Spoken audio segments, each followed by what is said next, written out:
Attorney General Eric Holder says he and President Obama have been targets because of their race. Listen to this.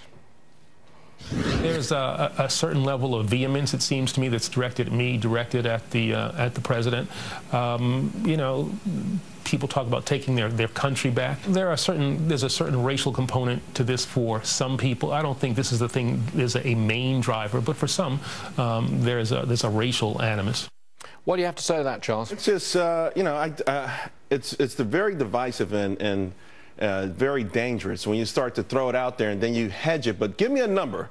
You know what I mean? Don't tell me there's some, and then anyone who says I'm going to take my country back as a racist, they always get back toward connecting the dots specifically to the Tea Party.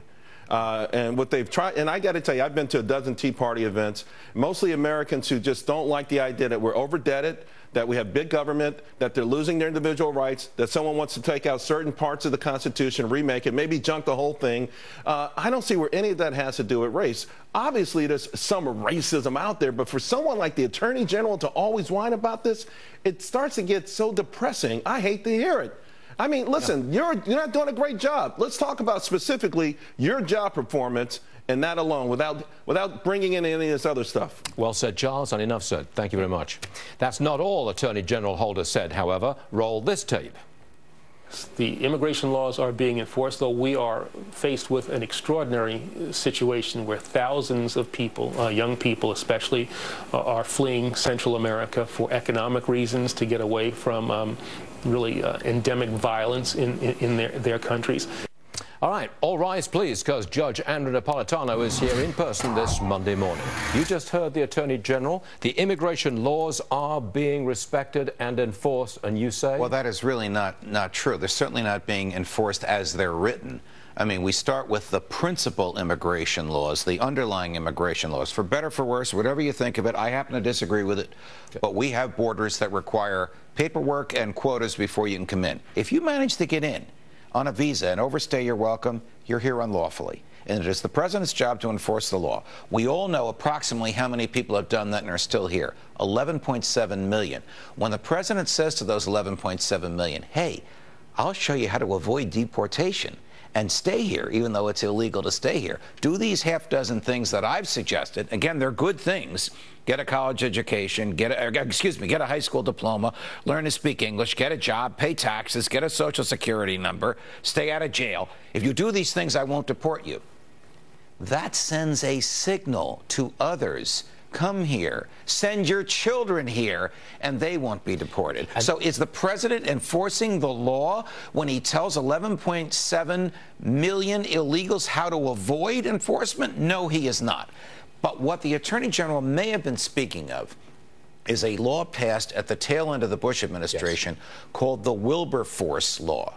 You know who William Wilberforce was. Yep. He was the greatest British campaigner against slavery. Right. And typical of the Brits, they stopped slavery without violence. They stopped slavery because Parliament outlawed it. So this Wilberforce law makes it a crime to send a child over a border for the purpose of sex trafficking or drug trafficking, a form of slavery. And the Wilberforce law says if the government believes that a child has entered the country in order to escape drug trafficking or sex trafficking, the child can't be sent back. Right.